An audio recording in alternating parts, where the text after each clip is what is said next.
monétiser sa chaîne avec 500 abonnés. C'est la nouvelle que vient d'annoncer YouTube. Chez YouTube en 2023, c'est Noël toute l'année. Ho ho ho!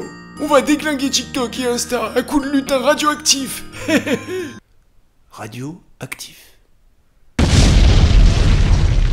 Ah oui, cette vidéo est sponsorisée par Pôle Nord Express. Pôle Nord Express, c'est plus de 200 ans de distribution de cadeaux dans le monde entier. C'est aussi une société ancrée dans les traditions, où tu fais bosser des enfants avec des oreilles pointues toute l'année, avec un papa barbu dont la virilité n'est plus approuvée et qui bosse seulement un jour par an. Et bien sûr, une maman qui reste à la maison pour nourrir sa fratrie. Bref, une entreprise hyper moderne.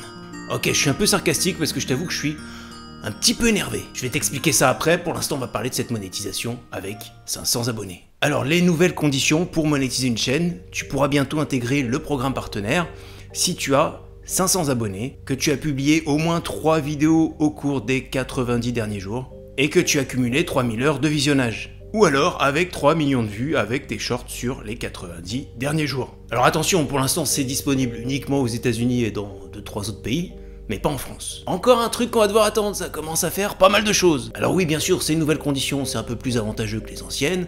Je te rappelle les anciennes, tu devais avoir 1000 abonnés, 4000 heures de visionnage au cours des 12 derniers mois, ou 1 million de vues sur tes shorts au cours des 90 derniers jours. Sauf que, avec cette monétisation à 500 abonnés, tu n'as pas accès à la monétisation avec les pubs. Ça, tu le débloqueras toujours avec les 1000 abonnés et les 4000 heures de visionnage. Tu vas juste pouvoir proposer à tes abonnés quelques options payantes. Donc c'est de la monétisation, mais c'est pas la monétisation la plus connue. Alors je te fais quand même une petite liste. Tu vas avoir la souscription payante à ta chaîne pour des contenus exclusifs. C'est le bouton rejoindre qu'on voit sur la page d'accueil. Tu auras accès au super chat et aux super stickers. Ça, c'est des options payantes pour être plus visible dans les commentaires pendant les lives. Tu pourras proposer les super thanks. C'est le petit cœur sous les vidéos qui permet aux gens qui regardent tes vidéos de te laisser un pourboire pour te remercier. Et tu as aussi accès à la création et à la vente de produits avec une boutique Shopify par exemple. Voilà, donc si tu comprends bien l'idée, tu pourras monétiser ta chaîne et tu seras limité à un certain nombre d'options. Alors c'est sympa, mais bon, quand tu auras compris qu'avec une petite communauté, avec ces options, tu vas pas gagner grand chose, peut-être que tu vas vite déchanter. Je vais te dire la vérité, moi je pense que c'est plutôt un coup de com' pour faire monter la hype et faire venir des nouveaux créateurs. Et franchement, est-ce que c'est pas juste une nouveauté pour faire rentrer un peu plus d'argent dans les caisses? Bah oui, parce que sur la plupart de ces options, YouTube prend une commission. Par exemple sur les Super Thanks, YouTube prend 30%. Voilà, le créateur, lui, reçoit uniquement 70%. Alors t'imagines bien que vu le nombre de petits créateurs qui vont avoir accès à ce nouveau programme partenaire, même s'ils gagnent très peu d'argent, à l'échelle de centaines de millions, voire peut-être des milliards de créateurs pour YouTube, tous les mois ça va faire quelques millions. Alors moi à la limite, je vais pas faire mon ingrat, YouTube nous met à disposition une plateforme gratuitement pour monétiser nos contenus. Donc c'est déjà très bien. Et YouTube c'est une entreprise.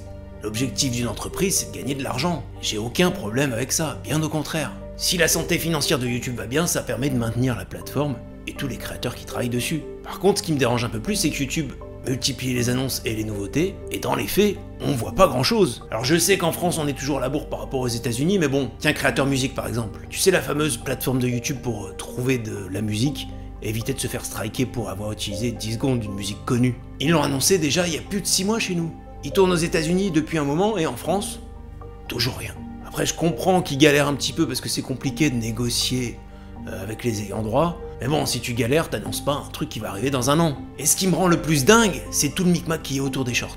Normalement, on aurait dû s'attendre à ce que les shorts sur YouTube soient 1000 fois mieux que TikTok et Instagram. Ils arrivent les derniers sur le truc, donc ils ont plus qu'à pomper les bonnes idées ou à les améliorer. Mais non, on a l'impression qu'ils sont complètement à la ramasse. Alors je connais pas bien TikTok, mais quand tu vas sur Instagram et que tu fais un réel, t'as des trucs de fou. Je comprends pas que YouTube essaie pas, à minima, de copier ou de s'inspirer. Parce que même s'il y a des brevets, est-ce que ça les arrête les Chinois les brevets? Alors attention, moi je crois au potentiel des shorts sur YouTube. Sinon j'en parlerai pas autant. Mais ça m'énerve de voir qu'ils galèrent à faire évoluer le truc dans le bon sens. Parce que YouTube, ok, doit gagner de l'argent pour rester dans le game. Mais s'ils se concentraient déjà à faire venir les annonceurs sur les shorts. Parce que la monétisation sur les shorts, elle est active depuis quoi? Depuis février. Alors on gagne 2-3 centimes par-ci par-là, mais perso, moi j'ai jamais vu une pub dans le flux short. Donc voilà, c'était mon petit coup de gueule. Pas parce que YouTube ouvre un nouveau programme partenaire, mais parce que je trouve que YouTube part dans tous les sens sans finir ce qu'ils ont commencé. Et finalement, on se retrouve avec beaucoup de choses, mais on a comme un goût d'inachevé. Et c'est le genre de sentiment qui fait que tu te désintéresses rapidement de ce nouveau truc. Et quand les gens n'adhèrent plus,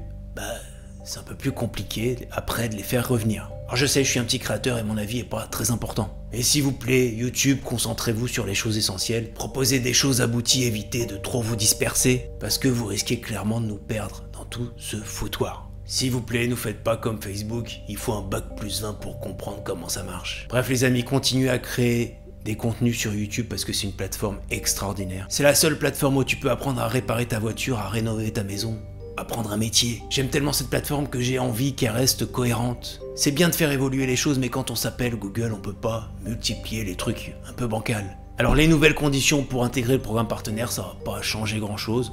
Mais bon, si ça peut aider quelques personnes, tant mieux. Alors je suis désolé de pas être le gars tout lisse, mais bon voilà, quand il y a quelque chose qui m'embête, je préfère le dire. Allez, on se retrouve bientôt pour une autre vidéo beaucoup plus positive. Tiens, déjà tu peux aller voir celle-là qui va te donner des infos complètement dingues sur les shorts. Allez, à tout de suite.